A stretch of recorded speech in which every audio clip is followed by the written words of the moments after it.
The hidden vault's contents exceeded even Thompson's expectations for what they might recover. Under specialized lighting designed to preserve delicate materials, the stolen royal treasures gleamed with the same brilliance that had adorned British royalty for generations. The Kensington diamond tiara sat on a custom display stand, its hundreds of diamonds catching the light in spectacular fashion.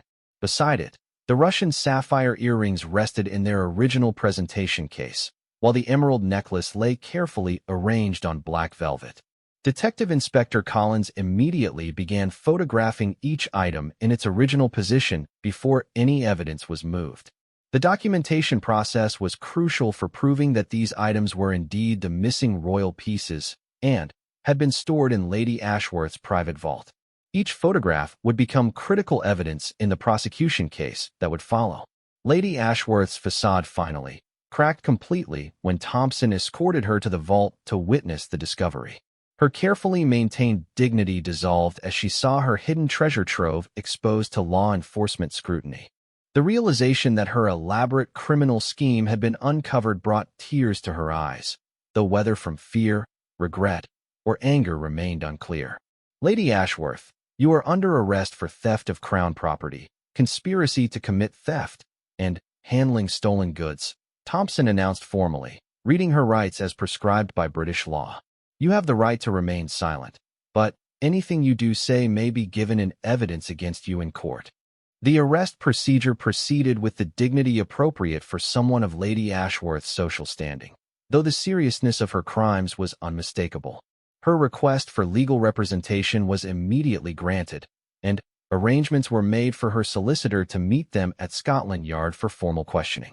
As Lady Ashworth was led away in handcuffs, Thompson's team continued their systematic documentation of the evidence they had recovered. Each stolen item required detailed photography, description, and chain of custody documentation to ensure its admissibility in court proceedings. The professional handling of this evidence would be crucial for securing convictions against all members of the criminal network. The vault contained more than just the stolen royal jewels. Investigators discovered documentation detailing Lady Ashworth's entire criminal operation, including client lists for potential buyers, financial records of completed transactions, and communication with accomplices who had facilitated the thefts. This treasure trove of evidence would enable law enforcement to dismantle the entire network. Among the most damaging documents were detailed plans for future thefts, including targets that hadn't yet been hit. Lady Ashworth had been planning to escalate her activities significantly, with schemes to access even more valuable items from royal collections. Her arrest had prevented crimes that could have caused irreparable damage to Britain's cultural heritage. The investigation revealed that Lady Ashworth's criminal network extended far beyond what investigators had initially suspected. Communications with international dealers showed that she had been operating on a global scale, with connections to criminal organizations in Eastern Europe, Asia, and South America. The scope of her activities made this one of the most significant art theft cases in British history. Sir Edmund Ashworth's diplomatic status complicated the legal proceedings, as investigators needed to determine his level of involvement in his wife's criminal activities. Financial analysis suggested he had been aware of their improved lifestyle despite his limited diplomatic salary, but proving his active participation would require additional investigation. The recovery operation at Willowbrook Manor continued for 3 days as investigators worked to catalog every piece of evidence and ensure nothing was overlooked. The estate's complex layout and multiple storage areas required methodical searching to guarantee complete evidence recovery. Each day brought new discoveries that expanded understanding of the criminal operation's scope. Lady Ashworth's initial silence during questioning gradually gave way to cooperation as her legal team advised her that the evidence against her was overwhelming. Her detailed confession revealed how she had exploited her social position to gather intelligence about palace security procedures and identify opportunities for theft. Her insider knowledge had made her far more dangerous than typical criminals. The confession process revealed the psychological factors that had driven Lady Ashworth to crime despite her privileged background.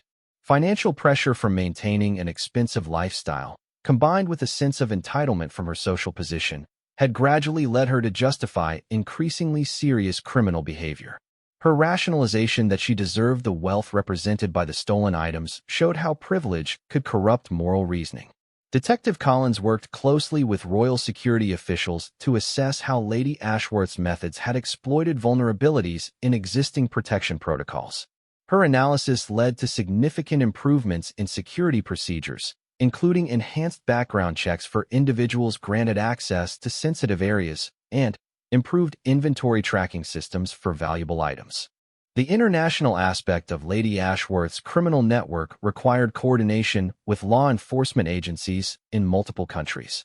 Interpol became involved in tracking the movement of stolen items and identifying accomplices who had operated in different jurisdictions. This cooperation led to arrests and seizures across Europe and beyond. Media coverage of the case created intense public interest in how someone from Lady Ashworth's background could commit such serious crimes against national treasures. The story highlighted issues of privilege, trust, and the responsibility that came with access to Britain's cultural heritage. Public reaction was overwhelmingly supportive of the law enforcement response. The royal family's official response emphasized their confidence in the security improvements that had resulted from the investigation. Palace officials worked closely with law enforcement to ensure that similar breaches could not occur in the future, while expressing gratitude for the professional handling of the case and the recovery of irreplaceable artifacts. Lady Ashworth's trial became a watershed moment for British justice, demonstrating that social position provided no protection from the consequences of criminal behavior. The evidence presented in court was overwhelming, including physical evidence, financial records, communications with accomplices, and her own confession detailing years of systematic theft. The sentencing phase reflected the seriousness of crimes that had targeted symbols of national identity and cultural heritage. Lady Ashworth received a substantial prison term that sent a clear message about the consequences of betraying the trust placed in individuals with access to national treasures. Her case became a reference point for future prosecutions involving cultural property crimes. Sir Edmund Ashworth's diplomatic career ended in disgrace despite investigations concluding he had no direct involvement in his wife's criminal activities. His failure to report suspicious behavior or question their improved lifestyle contributed to enabling the crimes, though it didn't rise to the level of criminal complicity. He resigned from diplomatic service and withdrew from public life. The recovered royal jewels underwent extensive conservation work to address any damage from their improper storage and handling during the theft period. Expert analysis confirmed that most items had been properly maintained, though some required specialized restoration to return them to their original condition. The successful recovery prevented irreparable losses to Britain's cultural heritage. Thompson's successful leadership of the investigation earned him recognition throughout law enforcement and royal protection services. His methodical approach and professional handling of a politically sensitive case became a model for future investigations involving high-profile suspects and valuable cultural property. The case led to significant reforms in how individuals gained access to royal properties and sensitive areas. Enhanced security screening procedures, improved inventory tracking systems, and stricter oversight of social events at royal residences reduced opportunities for similar crimes. The investigation's findings contributed to modernizing royal security for the contemporary era. Lady Ashworth's estate was eventually sold to satisfy restitution orders and legal fees, with proceeds going toward victims of her crimes and law enforcement agencies that had investigated the case. Willowbrook Manor's association with the scandal significantly reduced its value, though it eventually found new owners who were not connected to criminal activity. The criminal network that Lady Ashworth had participated in continued to unravel as international investigations identified and prosecuted other members. Stolen artifacts were recovered in multiple countries, while dealers and facilitators faced charges for their roles in trafficking cultural property. The case became a landmark in international cooperation against art crime. Detective Collins used her experience with the Lady Ashworth case to develop training programs for law enforcement officers dealing with cultural property crimes. Her expertise became valuable for investigating other cases involving theft from museums, private collections, and cultural institutions. The methodologies developed during this investigation influenced best practices across the field. The public's fascination with the case led to documentaries and books examining how privilege and desperation had combined to create such an audacious criminal scheme. Lady Ashworth's story served as a cautionary tale about the corruption that could result from unchecked privilege and financial pressure, while highlighting the dedication of law enforcement officers who protected cultural heritage.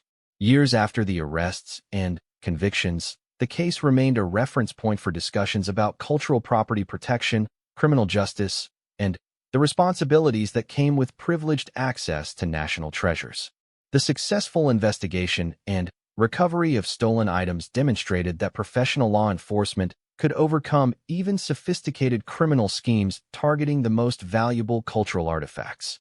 The legacy of Captain Thompson's investigation extended beyond the specific crimes it solved to influence broader approaches to protecting cultural heritage. The case showed how traditional criminal investigation techniques, combined with modern technology and international cooperation, could successfully combat increasingly sophisticated threats to national treasures. Lady Ashworth's fall from grace served as a powerful reminder that trust was a precious commodity that, once lost through criminal behavior, could never be fully restored. Her access to royal circles had made her crimes possible, but it also ensured that her betrayal of that trust would be remembered as one of the most significant cultural property crimes in British history. The royal jewels had been recovered, but the damage to institutional trust would take much longer to repair. The heavy knock echoed through Willowbrook Manor's grand entrance hall as Captain Thompson waited for a response. Behind the ornate doors, he could hear muffled voices and the sound of hurried footsteps on marble flooring. After nearly 2 minutes, the doors opened to reveal a distinguished older woman in an elegant morning dress, her silver hair perfectly styled despite the early hour. "Lady Ashworth, I'm Captain Marcus Thompson of the Royal Protection Unit," he announced, presenting his identification and the search warrant.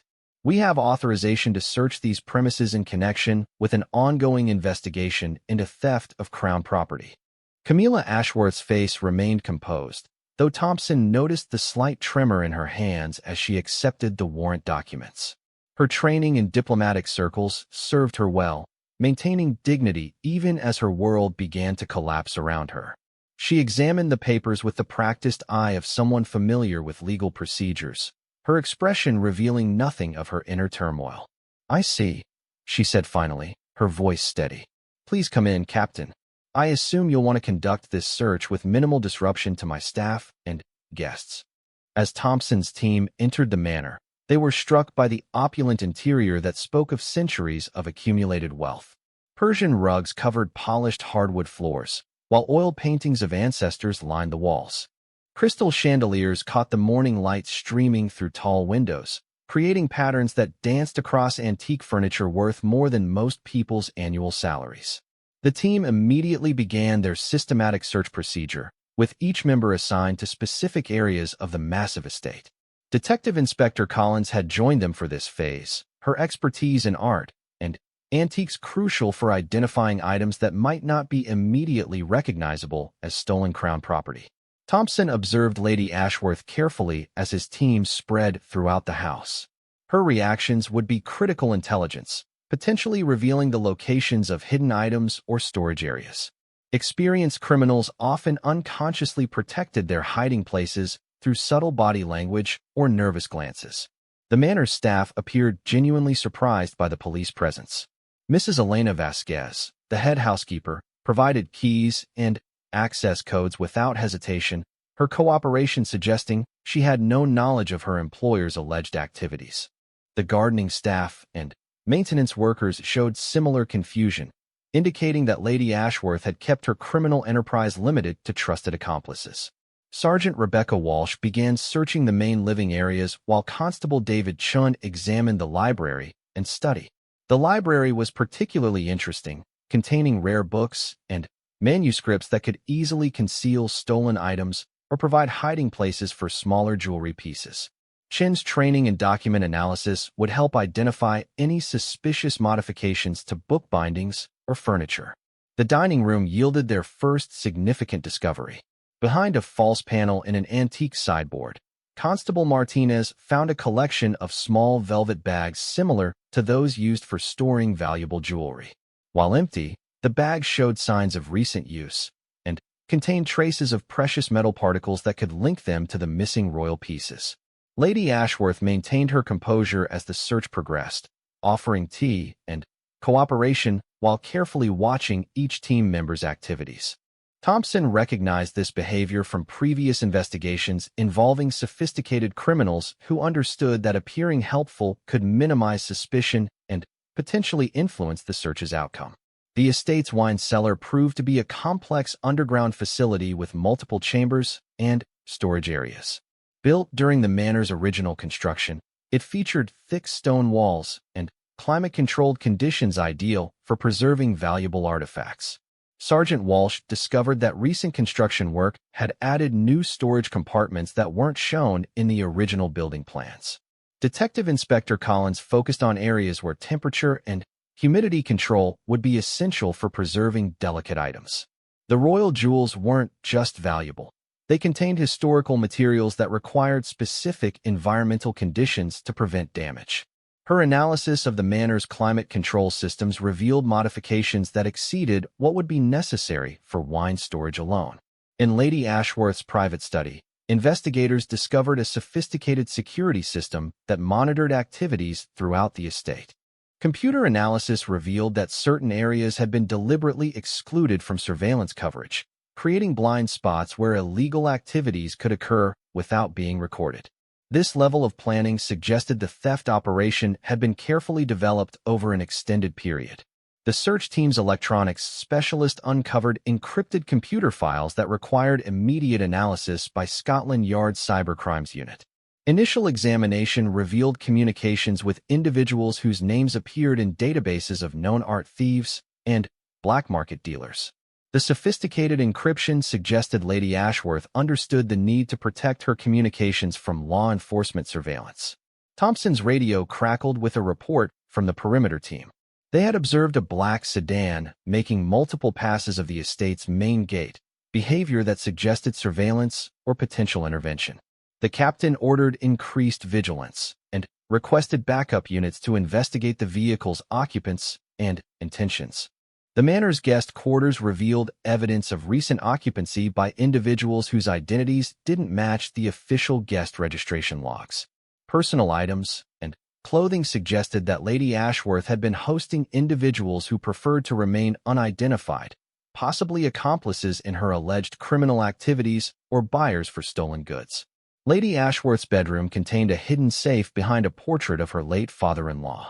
When opened with assistance from a locksmith specialist, the safe revealed documents that provided crucial evidence of her financial difficulties. Bank statements showed mounting debts, loan applications that had been denied, and correspondence with creditors demanding immediate payment.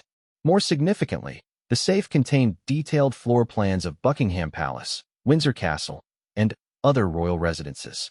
These weren't tourist maps, but detailed architectural drawings showing security zones, storage areas, and access routes that would only be available to individuals with high-level clearance or inside knowledge of palace operations.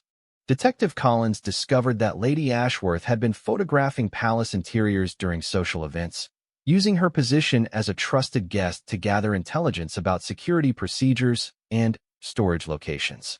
Digital analysis of her camera equipment revealed deleted images that showed areas where stolen items had been stored, providing direct evidence linking her to the crime scenes. The investigation team found correspondence between Lady Ashworth and her husband, Sir Edmund Ashworth, discussing financial pressures and the need for alternative income sources. While these letters didn't explicitly reference theft, they established a pattern of financial desperation that provided motive for the alleged crimes. In the manor's basement, investigators discovered a sophisticated workshop equipped for cleaning and modifying jewelry. Chemical analysis revealed traces of precious metals and gems consistent with the missing royal pieces. The workshop's ventilation system had been upgraded to handle toxic chemicals used in jewelry modification, suggesting that stolen items had been altered to disguise their origins. Lady Ashworth's computer files contained detailed research about the value and historical significance of various royal artifacts. This wasn't casual interest, but systematic intelligence gathering about specific items that later appeared on the missing property reports. Her notes included assessments of security measures protecting different pieces and opportunities for accessing them during social events. The search team found evidence of Lady Ashworth's connections to international art dealers specializing in high-value pieces with questionable provenance.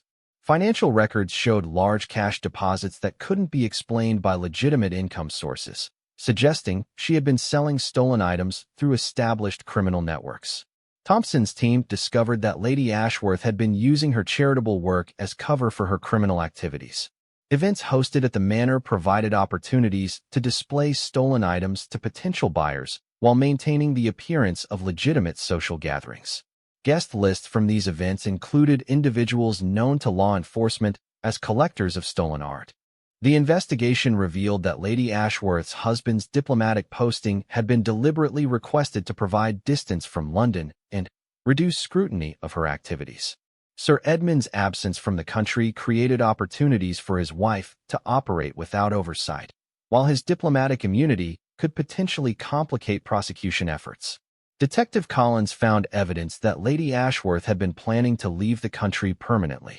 Travel documents, foreign bank account information, and property listings in non-extradition countries suggested she understood her criminal activities would eventually be discovered and was preparing to flee prosecution. The manor's grounds yielded additional evidence when metal detectors identified buried containers in the formal gardens. These waterproof cases contained backup documentation about her criminal network and emergency funds that could support an extended escape attempt. The burial locations were marked by seemingly innocent garden features that would help her locate them if needed. Lady Ashworth's behavior became increasingly nervous as the search progressed and evidence mounted. Her initial composure began to crack when investigators started finding materials that directly connected her to the missing royal jewels. Thompson recognized the signs of someone realizing their carefully constructed facade was collapsing. The breakthrough moment came when Sergeant Walsh discovered a hidden compartment in the wine cellar's deepest chamber. Behind a false wall that required specialized equipment to detect, investigators found a climate-controlled vault containing items that matched descriptions of the missing royal treasures. The sight of these irreplaceable artifacts hidden in Lady Ashworth's estate provided the conclusive evidence they had been seeking. As news of the discoveries spread through the search team, the atmosphere became electric with anticipation. They had found not just evidence of Lady Ashworth's guilt, but the actual stolen property that had sparked their investigation. The recovery of these priceless artifacts would restore damaged confidence in royal security and demonstrate that justice applied equally to all citizens, regardless of their social position. Thompson knew that the final phase of their operation would require careful documentation and evidence preservation to ensure successful prosecution. Lady Ashworth's sophisticated criminal enterprise was unraveling, but their work was far from over. The most challenging moments still lay ahead as they prepared to confront her with the overwhelming evidence of her crimes. The morning fog hung thick over the Devonshire countryside as Captain Marcus Thompson adjusted his tactical vest one final time. Behind him, 8 members of the Royal Protection Unit checked their equipment with practiced precision. This wasn't their usual assignment of protecting dignitaries at state functions. Today they were conducting a search warrant execution that would send shockwaves through the British establishment. Thompson had served in the Royal Guard for 15 years, working his way up from a junior protection officer to leading the unit's most sensitive operations.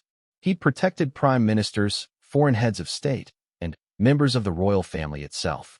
But nothing in his career had prepared him for the investigation that brought them to this moment, standing outside the wrought iron gates of Willowbrook Manor, the country estate of Lady Camila Ashworth. The intelligence had come through unusual channels. Detective Inspector Sarah Collins from the Metropolitan Police's Art and Antiques Unit had been investigating a series of high-value thefts from royal residences over the past 18 months. What started as routine inquiries into missing items from Buckingham Palace storage rooms had evolved into something far more serious, when several pieces from the Queen's personal collection went missing during a routine inventory check. Thompson remembered the briefing 3 days earlier in the secure conference room at Scotland Yard. D.I. Collins had spread photographs across the mahogany table, each showing priceless artifacts that had vanished without explanation. The Kensington diamond tiara, valued at over £2 million. A set of sapphire earrings gifted to Queen Victoria by the Russian Tsar. An emerald necklace that had been worn by Queen Elizabeth herself at state dinners. The pattern suggests someone with intimate knowledge of palace security protocols, Collins had explained, her voice steady despite the gravity of her words. These weren't random thefts. Someone knew exactly when these items would be accessible and how to remove them without triggering immediate alerts. The investigation had led them through a web of palace staff, security personnel, and trusted contractors. Each lead seemed to dead end until a breakthrough came from an unexpected source. A former butler at Buckingham Palace, dismissed 6 months earlier for alcoholism, had contacted police with information he claimed would expose the theft ring. Gerald Pemberton had worked in royal service for over 20 years before his dismissal. His drinking problem had cost him his position, but it hadn't dulled his memory of palace operations. He told investigators about suspicious activity he'd witnessed in the months before his termination. Late-night meetings between certain staff members. Unusual requests for access to restricted storage areas. Most importantly, he'd seen Lady Camila Ashworth in areas of the palace where she had no official business. Lady Ashworth was a prominent socialite who moved in royal circles through her marriage to Sir Edmund Ashworth, a respected diplomat and longtime friend of senior royals. She was a frequent guest at palace functions and had developed relationships with palace staff over the years. Her position gave her access that most outsiders could never achieve, and, according to Pemberton, she had been exploiting that trust. The former butler described seeing Lady Ashworth leaving a restricted storage area near the Queen's private apartments at nearly midnight during a state dinner 6 months earlier. She was carrying a small velvet bag and appeared startled when she encountered him in the corridor. When questioned, she claimed to be looking for a restroom, but Pemberton knew the palace layout well enough to recognize the excuse as false. More evidence emerged as investigators dug deeper. Security footage showed Lady Ashworth's vehicle leaving palace grounds on 3 separate occasions when thefts had occurred. Financial records revealed she had been experiencing significant money troubles despite maintaining her lavish lifestyle. Her husband's diplomatic salary, while comfortable, couldn't support the level of spending that characterized their public appearances. The investigation also uncovered Lady Ashworth's connections to a network of private collectors and dealers in stolen artifacts. Phone records showed regular contact with individuals known to law enforcement as facilitators in the black market art trade. These weren't random criminal contacts, but sophisticated operators who specialized in moving high-value items discreetly. Thompson's team had spent weeks planning the search operation. Lady Ashworth's estate was substantial, covering over 40 acres with multiple buildings, underground storage areas, and extensive grounds. They needed to conduct a thorough search while maintaining the security and discretion required when dealing with stolen crown property. The search warrant had been obtained through careful legal maneuvering. Given Lady Ashworth's social position and her husband's diplomatic status, magistrates required extensive documentation and probable cause before authorizing the operation. D.I. Collins had worked tirelessly to build an airtight case that would withstand legal challenges. As Thompson's team approached the manor's main entrance, they could see signs of the wealth that had attracted suspicion. Perfectly manicured gardens surrounded the Georgian-style mansion, with its honey-colored stone facade and elegant proportions. A fleet of luxury vehicles sat in the circular driveway, including a Bentley Continental and a vintage Aston Martin that alone was worth more than most people's homes.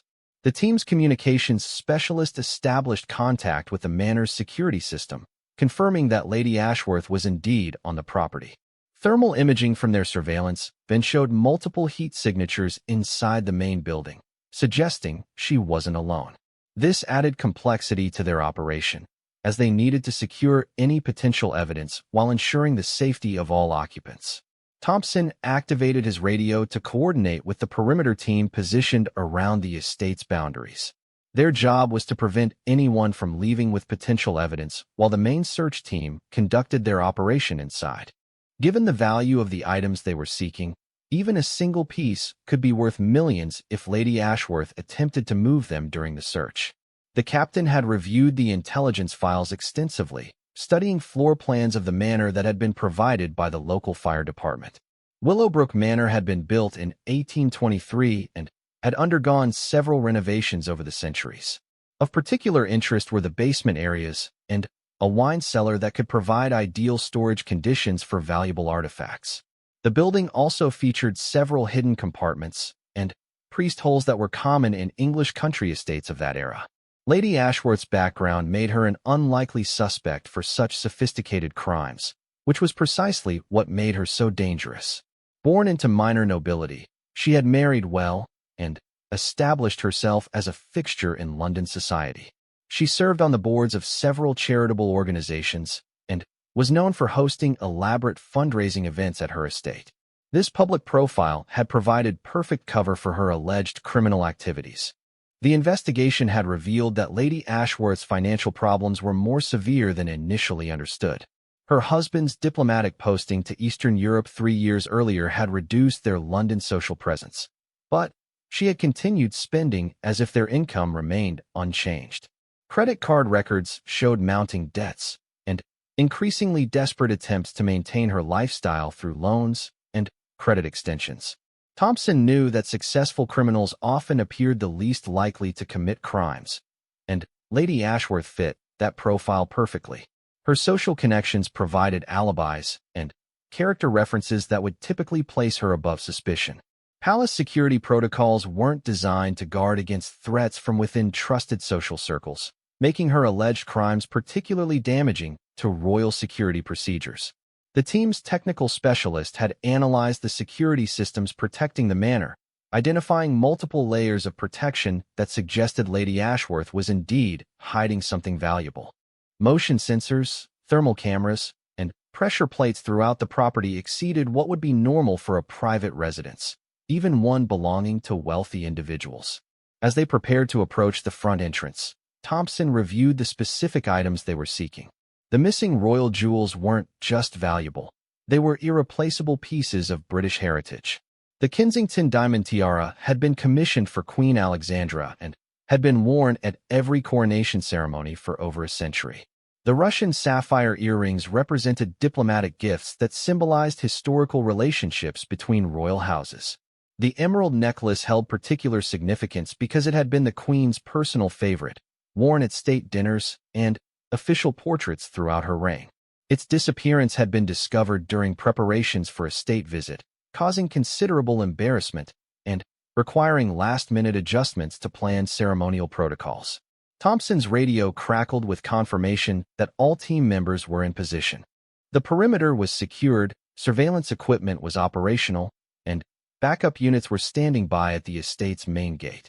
Weather conditions were optimal for their operation, with clear skies providing good visibility and light winds that wouldn't interfere with their communications equipment. The captain took a final look at his team, noting the professional focus that had made them one of the most elite law enforcement units in Britain. Each member had been carefully selected for this operation based on their experience with high-value recoveries and their ability to handle sensitive political situations. Their success today would help restore confidence in royal security protocols and demonstrate that no one was above the law, regardless of their social position. Lady Ashworth's alleged crimes represented more than simple theft. They constituted a betrayal of trust that struck at the heart of British institutions. The royal family's security depended on the reliability of individuals who were granted access to private areas and sensitive information. If someone of Lady Ashworth's standing could exploit that trust for personal gain, it raised serious questions about security screening procedures and oversight mechanisms. The stolen jewels weren't just valuable objects. They were symbols of continuity and tradition that connected current royalty to centuries of British history. Their recovery was essential not just for their monetary value, but for preserving the cultural heritage they represented. Thompson understood that his team's success today would help maintain public confidence in the institutions they served. As they approached the manor's entrance, Thompson could see movement behind the curtained windows, suggesting that their arrival had been noticed. This wasn't unexpected, as their convoy of official vehicles would have been visible from the house as they came up the long driveway. The key now was to execute their search warrant quickly and professionally before any evidence could be moved or destroyed.